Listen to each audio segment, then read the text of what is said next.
बच्चों नमस्कार। और आज की क्लास में हम पढ़ेंगे एनसीईआरटी की पुस्तक संस्कृत दीपकम भाग 3 जो कक्षा 8वीं की पुस्तक है। तो आज की क्लास में हम पढ़ेंगे 10वां पाठ का हिंदी में व्याख्या। ठीक है। इससे पहले हमने 1 से 9 तक के सारे क्वेश्चन आंसर और उसके हिंदी में व्याख्या हमने पढ़ लिए हैं। तो आइए हम 10वां पाठ शुरू करते हैं। 10वां पाठ शुरू की हिंदी में व्याख्या शुरू करने से पहले हम इसका हिंदी में शब्दार्थ देखेंगे। 10वें पाठ का नाम है सन्मिते वरम त्याग। तो 10वें पाठ का नाम है सन्मिते वरम त्याग। ठीक है। तो अच्छे कार्य के लिए, सन्मिते अच्छे कार्य के लिए जो त्याग होता है वो वरम होता है, यानी श्रेष्ठ होता है। सन्निमिते वरम त्यागा के 2 भाग हैं, क और ख। तो हम क में देखेंगे, कुछ स्टोरी क में बताया है और कुछ स्टोरी इसमें बाकी का जो है वो ख में बताया है। ठीक है। तो आइए हम शब्दार्थ शुरू करते हैं। शब्दार्थ करने के बाद ही हम क्या करेंगे, हिंदी में व्याख्या करेंगे तो अच्छे से समझ में आएगा। ठीक है। तो महीपति, महीपति का मतलब क्या होता है, राजा यानी किंग। तो उसको मातृभाषा में क्या कहेंगे, आप लिखोगे। महापराक्रमी का मतलब होता है बहुत बलवान। नाना शास्त्रविद का मतलब होता है अनेक शास्त्रों का ज्ञाता या जानने वाला। पूत चरित्र का मतलब क्या होता है कि पवित्र चरित्र वाला। ठीक है। प्रतिवसति का मतलब होता है रहता था। वृत्त्यर्थम का मतलब है आजीविका पाने के लिए। समायाता का मतलब होता है आए। प्रतिहारम का मतलब होता है द्वारपाल को। द्वारिका का मतलब होता है द्वारपाल। वर्तनम का मतलब होता है वेतन। उपपन्नम का मतलब होता है उपयुक्त। सुवर्ण सत चतुष्टयम का मतलब होता है 400 स्वर्ण मुद्राएं। आप सभी लोग इसको ध्यान से पढ़िएगा ताकि जब हम पाठ पढ़ें तो हमें इन सब चीज़ों इसकी मीनिंग पता रहे हिंदी में। ठीक है। निर्गतः का मतलब होता है बाहर चला गया। अवलोक्य का मतलब होता है देखकर।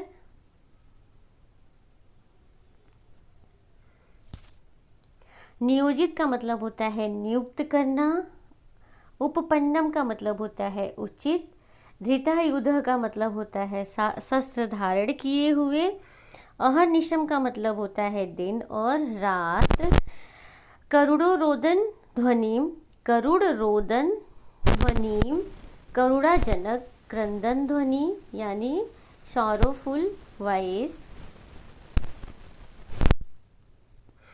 व्यचिंत्यत का मतलब होता है सोचा। सूचिभेदे का मतलब होता है सघन। तिमिरे का मतलब होता है अंधकार में। पृष्ठतः का मतलब होता है पीछे।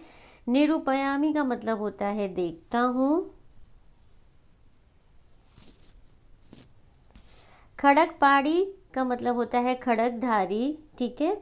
रोदनपरा रोती हुई। बिलपसी रो रही हो। क्रंदामी रो रही हूँ। साष्टांग का मतलब होता है 8 अंगों सहित। नमस्कृत्य का मतलब होता है प्रणाम करके। प्रत्युवाच का मतलब होता है उत्तर दिया। पंचतत्वम का मतलब होता है मृत्यु को। अनाथा का मतलब होता है स्वामी के बिना। प्रवृत्ति का मतलब होता है आचरण। सुचिरम का मतलब होता है दीर्घकाल तक। दुःसाध्या का मतलब होता है कि कठिनाई से पालन करने योग्य। साहस वदनेन का मतलब होता है कि हास्य युक्त मुख से, है ना, स्माइलिंग फेस से। निवत्स्यामी का मतलब होता है कि रहूंगी। और तत्क्षणादेव का मतलब होता है कि उसी क्षण यानी ऑन द स्पॉट।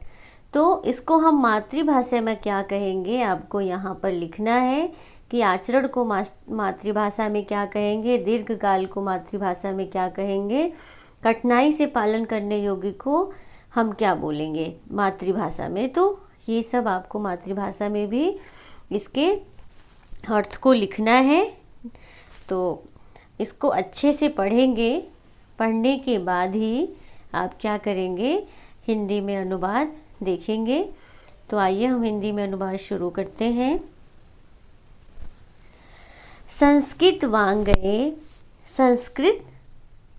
वाङ्मये कथा साहित्यस्य, क्या है ये, संस्कृत साहित्य में जो कथा साहित्य का क्या है, विशिष्टम यानी विशेष, स्थानम अस्ति स्थान है, कथानाम कथाओं के, यहाँ पे षष्ठी विभक्ति है तो षष्ठी विभक्ति का कारक चिन्ह लगता है का के की, तो कथाओं के द्वारा माध्यम अतीव मनोरंजकतया जीवन संबंधा विविधा उपदेशाः प्रेरणाः हि एतस्य साहित्यस्य प्रयोजनम्।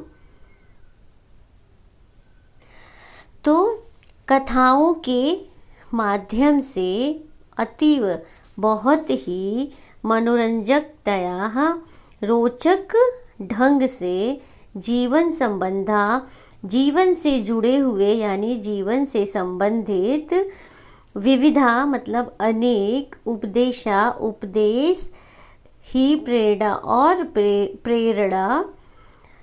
प्रेरणाएं, प्रेरणा बहुवचन है तो विभिन्न से उपदेश और प्रेरणाएं देना ही एतस्य इस साहित्यस्य, साहित्य का प्रयोजन है यानी उद्देश्य है।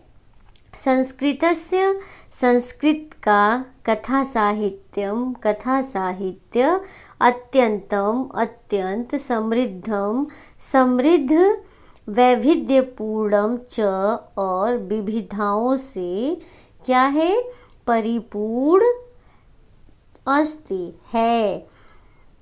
आइए आगे देखते हैं। प्रस्तुत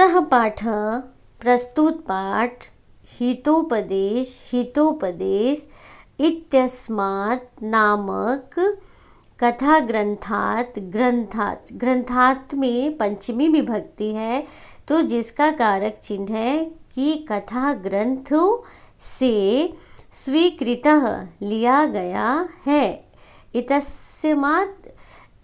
इत्यस्मात् का मतलब होता है कि नामक, हितोपदेश नामक कथा ग्रंथ से स्वीकृतः लिया गया है। राज्ञः शूद्रकस्य, राजा शूद्रक की यहाँ पे षष्ठी विभक्ति है तो की, सेवायाम सेवा में, यहाँ पे सप्तमी विभक्ति है तो सेवा में, नियुक्तस्य नियुक्त, कस्यचित् किसी, बीरवर नामकस्य बीरवर नाम के यहाँ पे षष्ठी विभक्ति है तो बीरवर नाम के, कर्तव्यनिष्ठ जो अपने कार्यों में निष्ठ है यानी अच्छे से कर्तव्य कार्य को करने वाला, राजपुत्रस्य राजपुत्र की, वैशिष्ट्यस्य वर्णनम की विशेषताओं का, किसका वर्णन है कि किसी राजा शूद्रक के सेवा में नियुक्त कस्यचित् किसी, बीरवर नामकस्य बीरवर नाम के कर्तव्यनिष्ठ राजपुत्र की, वैशिष्ट्यस्य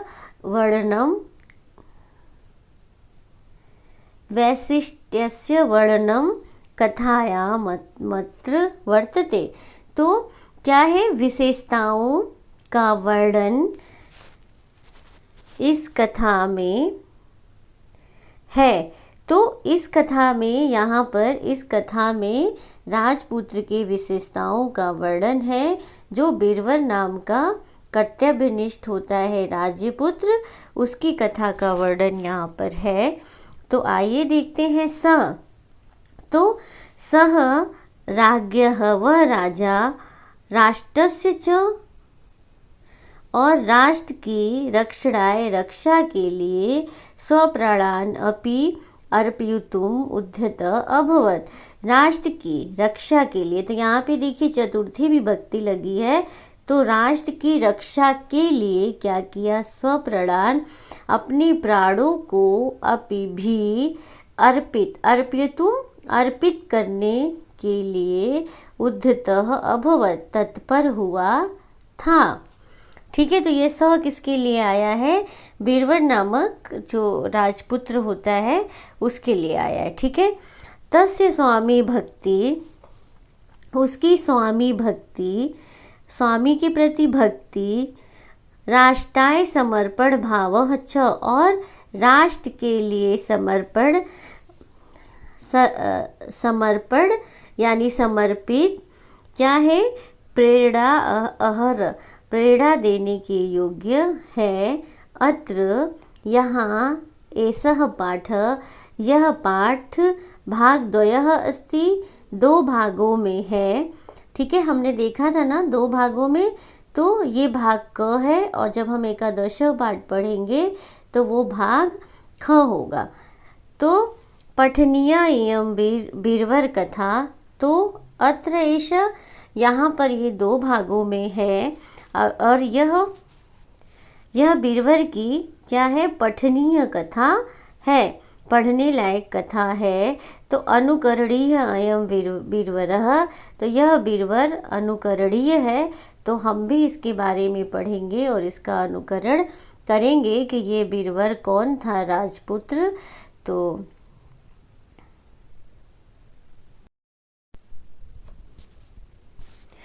आसीत शोभावती नाम काचन नगरी, एक शोभावती नाम की नगरी थी। आसीत का मतलब होता है थी। तत्र वहाँ शूद्रक नामक महापराक्रमी, नाना शास्त्रविद, महापराक्रमी और अनेक शास्त्रों का, नाना का मतलब होता है कि विभिन्न प्रकार के शास्त्रविद यानी वित्त शास्त्रों का ज्ञाता या शास्त्रों को जानने वाला, पूत चरित्र महीपति प्रति वसति स्म, और पवित्र चरित्र वाला राजा निवास करता था। अब हमें यहाँ पे एक चीज़ देखना है कि ये जो है ये शब्द प्रति वसति अस्म है, तो अगर सिर्फ प्रति वसति लिखा होगा तो ये हो जाएगा कि निवास करता है, इसका मीनिंग हो जाएगा निवास करता है। ठीक है, लेकिन अगर किसी भी क्रिया के बाद अगर अस्मः लग गया तो इसका मीनिंग क्या हो जाएगा कि अगर मान लीजिए कि यहाँ पे हम अस्मः लिख दिए, प्रति वसति अस्मः, तो ये है नहीं होगा, तो निवास करता था, तो यहाँ पे था हो जाएगा। ठीक है ना, तो अगर किसी क्रिया के बाद अस्मः लग गया तो वो भूतकाल वाली है। ठीक है ना, तो आइए आगे देखते हैं कि अथे एकदा, एक दिन, बीरबल नामक राजपुत्र, बीरबल नाम का एक राजपुत्र, वृत्त्यर्थम कस्मादपि, अपनी आजीविका के लिए क्या करता है कि अपनी आजीविका के लिए देशाद, देश से, अब देखिए देशाद में भी पंचमी विभक्ति लगी है, तो देश से राजद्वार आप आगच्छत, राजद्वार आया, राजद्वार पर आया। किस लिए आया, बीरबल नाम का जो राजपुत्र था वो अपनी जीविका के लिए या जीविका चलाने के लिए, अपना खर्चा चलाने के लिए वो देश के राजद्वार पर आया। तेन सह वेद्रता नाम तस्य पत्नी, उनके साथ, तेन में जो है तृतीय विभक्ति लगी है, और स, जहाँ पर भी स होता है उसके कर्ता में तृतीय विभक्ति का प्रयोग होता है। तो तेन सह, उसके साथ कौन था, वेदरता नाम की तस्य पत्नी, उसकी पत्नी, और शक्तिधरो नाम सुत, और शक्तिधर नामक पुत्र, और बीरवती नाम कन्या च समायाता, और उसकी जो बीरवती नाम की कन्या भी आई। ठीक है ना, तो शक्ति जो बीरबल था उसकी पत्नी का क्या नाम था, वेदव्रता और सुतः, सुतः का मतलब होता है पुत्र, तो उसके पुत्र का क्या नाम था, शक्तिधर, और वीरवती नाम की उसकी कन्या भी साथ में आई। वीरवरः प्रतिहारं वीक्ष्य, प्रतिहार का मतलब होता है द्वारपाल, वीक्ष्य का मतलब देखकर, भोपति प्रतिहार कह रहे द्वारपाल, वृत्य अर्थम आगतो राजपुत्रो अस्मि, मैं आजीविका के लिए आया हुआ राजपुत्र हूँ। तस्मान्नय माँ, इसलिए, इसकी हम संधि विच्छेद करेंगे तो तस्मात् प्लस नय हो जाएगा, तो तस्मान्नय माँ स्वामिनः समीपम, तो कह रहे इसलिए, तस्मान्नय का मतलब होता है कि इसलिए, माँ मुझे स्वामी के पास समीप ले चलो। तब आगे देखिए, ततो तब द्वारिकः, द्वारिका का मतलब होता है द्वारपाल, जो द्वार की रक्षा करने वाला द्वारपाल क्या करता है, तम उसे, प्रभु राजा के समीपम, राजा के समीप, अनियत अनियत ले गया, राजा के समीप अनियत यानी ले गया। तो वीरवरः प्रणाम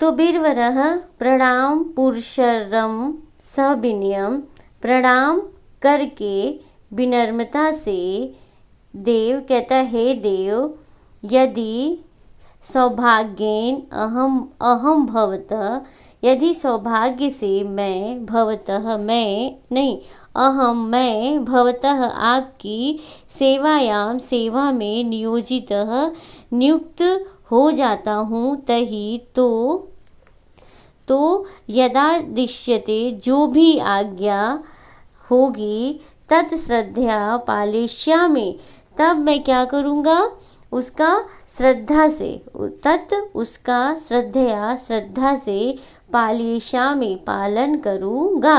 तो यहाँ पे देखिए, यहाँ पे लिट लकार का प्रयोग हुआ है। लिट लकार को हम क्या कहते हैं, कौन सा काल, तो भविष्य काल कहते हैं। तो मैं क्या करूँगा, श्रद्धा से पालन करूँगा। ठीक है, तो आइए आगे देखते हैं। तो राजा कहते हैं कि किम ते वर्तनम, तो कह रहा है कि तुम्हारा वेतन कितना है। तो वीरवरः कहता है कि प्रतिदिनम सुवर्ण शत चतुष्टयम देव, तो कहता है देव, प्रतिदिन के सुवर्ण शत चतुष्टयम का मतलब होता है कि 400, कितने हैं, 400 सुवर्ण स्वर्ण मुद्राएं हैं। तो राजा कहते हैं कि का ते सामग्री, तो तुम्हारे पास क्या सामग्री है। तो आगे देखिए क्या है उसके पास सामग्री, यानी उसके पास सामान क्या है। तो वीरवरः कहता है कि इमोह बाहु, कह रहा है कि मेरे ये दोनों हाथ हैं, और एस खड्गश्च, और यह तलवार है। तो राजा कहते हैं कि नैत शक्यम, कह रहे हैं कि यह संभव नहीं है। तो तत्श्रुत्वा, उसको सुनकर, जो वीरवर राजा नाम प्रणम्य, वीरवर जो होता है, वीरवर नाम का जो राजपुत्र होता है, राजानम राजा को, राजानम में द्वितीय विभक्ति लगी है, तो राजा को प्रणम्य प्रणाम कर, राजसभातः सभा से, राजसभातः राजसभा, अब सभातः में क्या है, पंचमी विभक्ति है, तो वो सभा से क्या हुआ है, बाहर निकल जाता। जब कोई चीज़ किसी चीज़ से अलगाव होती है तो वो राजसभा से अलग हो रहा है, तो इसलिए यहाँ पर पंचमी विभक्ति का प्रयोग किया गया है। तो वह राजसभा से क्या करता है, वो बाहर चला गया। तो आगे देखते हैं।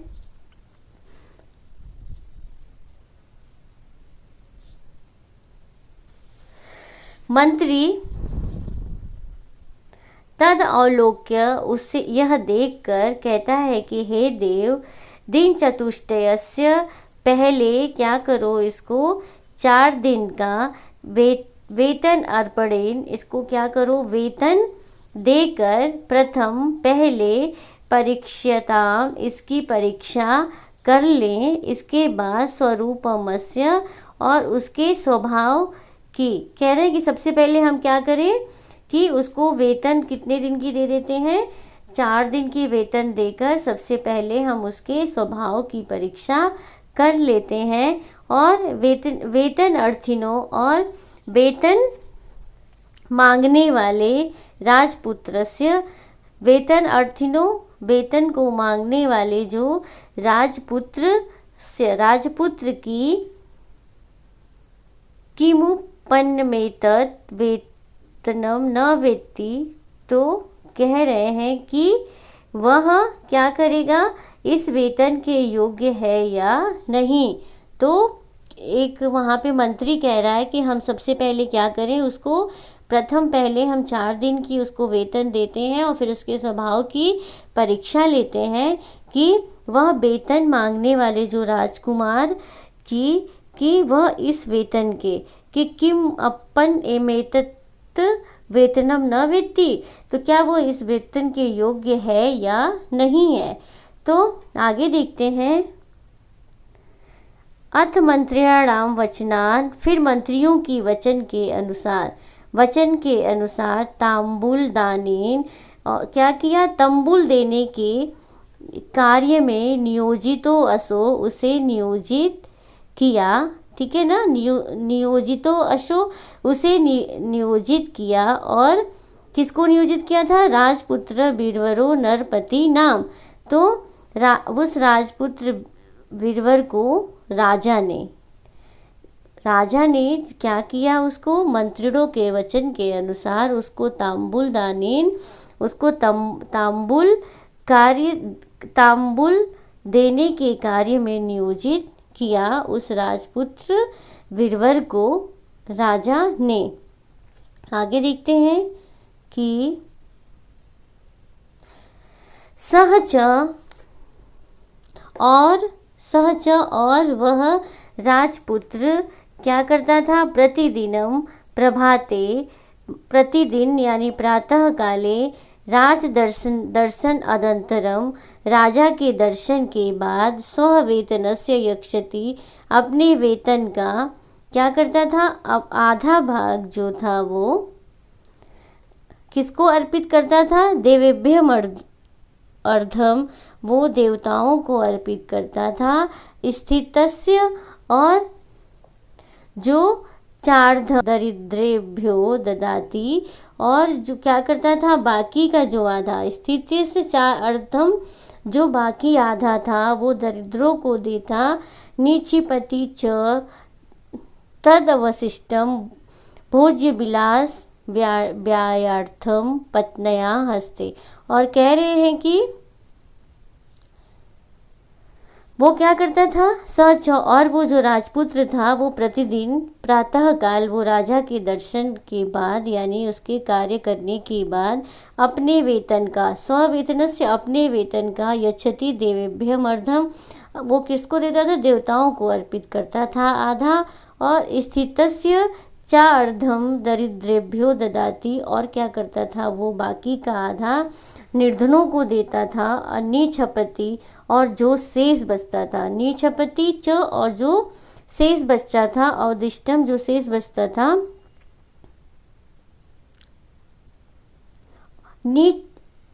नीछिपति च तद वशिष्टम, और जो तदवशिष्टम, और जो शेष बचता था उसे क्या करता था, उसे पत्न्या हस्ते, अपनी पत्नी के हाथ में देता था। किस लिए देता था, भोज्य विलास व्यायार्थम, यानी भोग विलास के लिए, यानी प्रतिदिन जो अपने कार्यों में दिनचर्या के लिए वो बाकी अपनी पत्नी को क्या करता था, नीचिपति दे देता था। ततो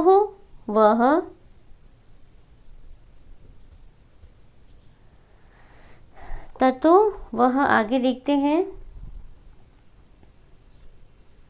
था ततो धृतायुध सह, और क्या करता था, हथियार को धारण करके, सह, वह राजद्वारम अहर्निशम सेवेते, और वो क्या करता था, राजद्वार की सेवा करता था दिन और रात। अहर्निशम दिन और रात वो क्या करता था, राजद्वार की सेवा करता था।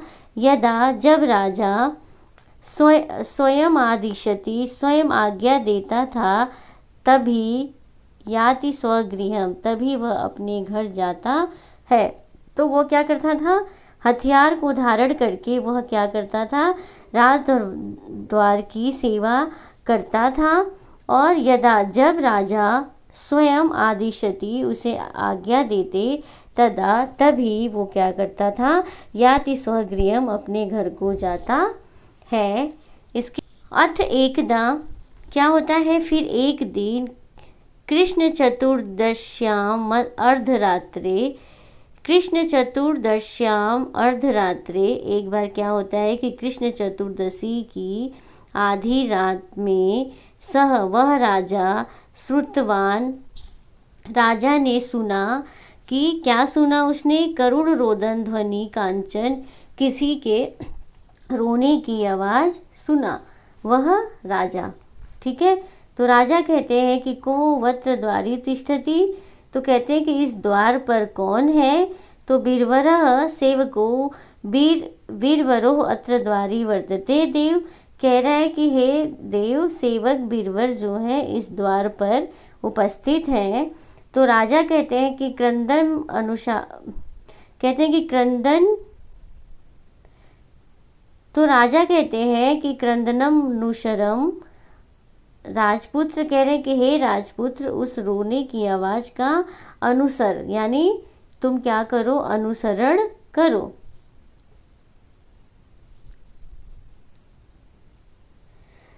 तो राजा कहते हैं कि क्रंदन अनुसर राजपुत्र, तो कहते हैं हे राजपुत्र, तुम क्या करो, उस रोने की आवाज़ का अनुसरण करो, यानी उसका पीछा करो, ठीक है। तो बीरवर कहता है कि यथा दिशति देवः, कह रहे कि जैसी आज्ञा हो आपकी प्रभु। तो ततो वसो, तब वह उस क्या करता है, तद्रोदन स्वरम, क्या उस रोने की ध्वनि का, स्वरम ध्वनि का अनुसरण करते हुए वो क्या किया, प्रचलितः चल पड़ा। तो राजा कहता है,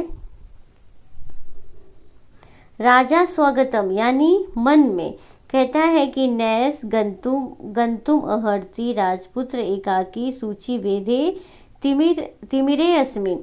तो कह रहे हैं कि यह राजपुत्र जो है अकेला इस सूची भेदे, कह रहे सुई की तरह चुभने वाले अंधकार में, सुई की तरह, अंधकार कैसा था, सूची भेदे यानी सुई की तरह चुभने वाले अंधकार में वह नहीं जाना चाहिए। तिमिरे अस्मिन, इस अंधकार में जो सुई की तरह चुभने वाली है। तो यह जो राजपुत्र है एकाकी, अकेले में नहीं जाना चाहिए। तस्मात् अहम अपि, तो इसलिए, तस्मात् इसलिए, अहम अपि मैं भी क्या करता हूँ कि पृष्ठतो अश्य, मैं भी इसके पीछे, पृष्ठत का मतलब होता है पीछे, पीछे क्या करता हूँ, गच्छामि जाता हूँ, निरूपयामि च किमेत अदिति, कह रहे हैं कि और देखता हूँ कि क्या मामला है, ठीक है ना, कि ये रोने की जो आवाज़ है उस कहाँ से आ रही है और ये क्या मामला है, मैं भी इसके पीछे पीछे चलता हूँ। पृष्ठतो अस्य का मतलब होता है कि पीछे पीछे, ठीक है। इसके बाद है कि ततो नरपति ही, तब राजा, नरपति का मतलब होता है राजा, खड्गपाणी खड्गधारी होकर उसके अनुसरण क्रमेण बही निर्गच्छत। तो क्या किया, खड्गधारी यानी हाथ में तलवार लेकर उसके, तस्य उसके अनुसरण क्रमेण उसके पीछे पीछे, नगर से बाहर, निर्गच्छत क्या किया, बाहर निकल पड़ा, नगरी द्वारा, नगर से दूर, ठीक है ना, नगर से बाहर निकल गया। नगरी द्वारा नगर से वो क्या किया, वह राजा जो नरपति थे खड़ग पाड़ी यानी खड़गधारी होकर यानी हाथ में तलवार लेकर उसके पीछे पीछे नगर से बाहर क्या किए, वो निकल पड़े। अथ और गच्छता जाते हुए राजपुत्रेण बही, राजपुत्र ने अथ और गच्छता जाते हुए उस राजपुत्र ने नगर के बाहर, नगराद अलोकिता, नगर के बाहर रोदन परा, एक रोती हुई, का अपि कोई भी सुंदरी, दिव्य आभरण भूषिता, और जो क्या ही दिव्य आभूषण से सजी हुई एक सुंदरी को उन्होंने क्या किया, देखा। ठीक है ना, नगराद अलोकिता, उन्होंने रोती हुई एक सुंदरी को जो दिव्य आभूषण पहनी हुई थी, ठीक है, वो उसको क्या करते हैं, वो राजा राजपुत्र जो राजकुमार होते हैं वो नगर से बाहर उन्होंने देखा। किसको देखा, एक सुंदरी को, कोई सुंदरी थी जो रोती हुई बाहर थी, तो और जो दिव्य आभूषण को पहनी हुई थी उसको देखा। तो बीरबल कहता है कि का तुम अम्ब, कह रहे माता किमर्थम बिलपसी, आप कौन हो और क्यों बिलाप कर रही हो, किमर्थम बिलपसी, और क्यों बिलाप कर रही हो। तो आगे देखते हैं।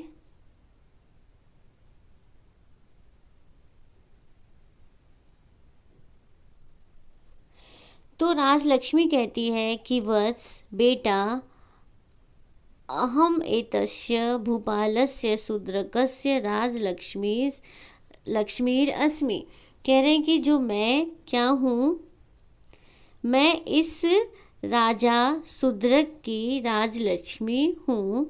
तो राजलक्ष्मी क्या कहती है कि हे बेटा, मैं उस राजा शूद्रक, भूपालस्य शूद्रकस्य, जो राजा शूद्रक है उनकी राजलक्ष्मी हूँ।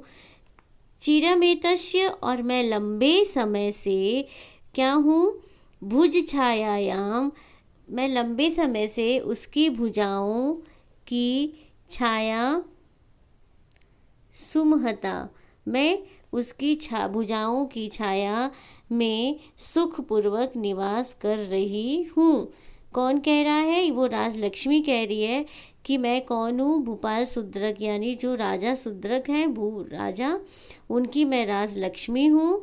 और मैं लंबे समय से क्या कर रही हूँ, तस्य भुज छायायाम सुमहता, मैं उसकी भुजाओं में क्या कर रही हूँ, अत्यंत सुखेन, सुखपूर्वक निवसामी, निवास कर रही हूँ। तो क्या कर रही हूँ, सुखपूर्व निवास करती हूँ। सांप्रतम, अब तु देव्या अपराधेन अद्य प्रवृत्ति तृतीय दिवसे राजा पंचत्वम यास्याति। तो अब रानी के अपराध के कारण आज से तीसरे दिन क्या है, प्रवृत्ति, आज से तीसरे दिन राजा की पंचत्वम यास्यति, राजा की मृत्यु हो जाएगी। कौन कहता है, किस लिए हो जाएगी, कि रानी के अपराध के कारण आज से तीसरे दिन राजा की पंचत्वम का मतलब होता है कि मृत्यु, यास्यति हो जाएगी। तदा अहम अनाथा भविष्यामि, तब मैं अनाथ हो जाऊंगी। तदा, तब, अहम अनाथा, मैं अनाथ हो जाऊंगी। तदि इदानी नात्र अस्थास्यमिति क्रंदामि, इसलिए मैं अब यहाँ नहीं रहूँगी, ऐसा सोचकर कि तद इदानी, कि इसलिए मैं अब ना अत्र, यहाँ, अस्थास्यमिति, मैं यहाँ पर नहीं रहूँगी। तो यह सोचकर क्या कर रही हूँ, मैं क्रंदामि, रो रही हूँ। आगे देखते हैं।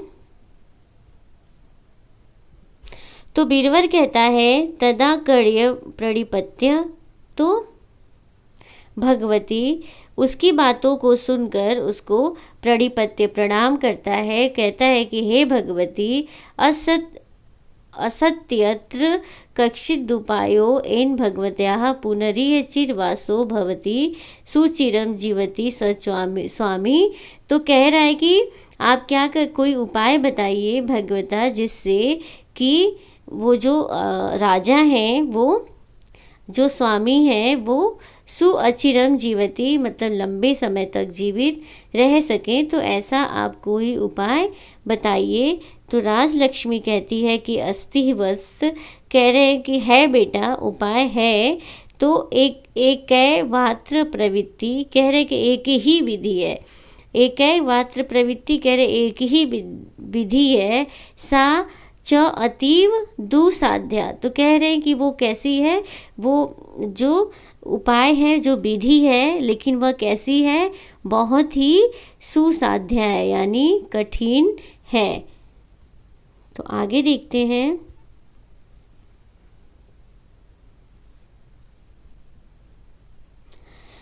तो बीरबल कहता है कि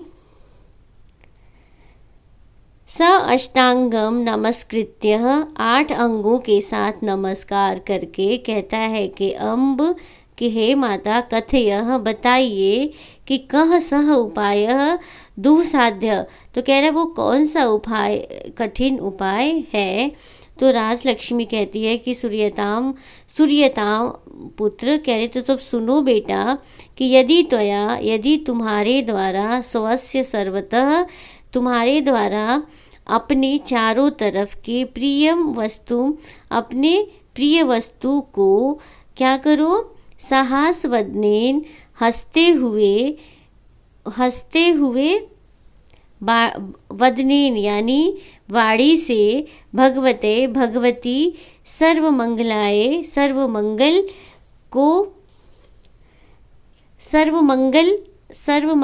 सर्वमंगल के लिए उपहार क्रियते, यानी उसके लिए भेंट करो, उसके स्वरूप उपहार को दो। तभी पुनर्जीवष्यति राजा शूद्र को वर्षाणाम शतम। तो कह रहे तभी वो जो राजा शूद्रक है दोबारा 100 वर्षों तक जीवित रहेगा। अहम च सुखेन, और मैं भी सुखेन सुखपूर्वक निवसत्स्यामि, और निवास कर सकूंगी।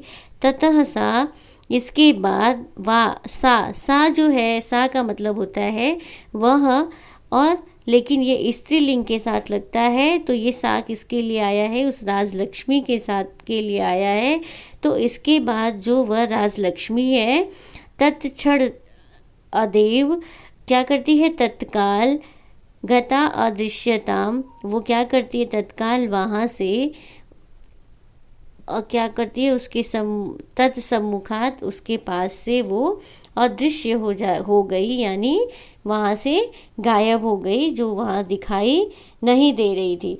तो आगे की कहानी में क्या होता है कि वो क्या करता है, वो प्रिय वस्तु कौन सी होती है बीरबल की, क्या त्याग करता है वो, ठीक है, अपनी प्रिय वस्तु जो उसके पास होती है वो क्या वो राजलक्ष्मी को देता है, नहीं देता है, वो क्या करेगा, इसके लिए हम क्या करेंगे, इस एकादशः पाठ में पढ़ेंगे।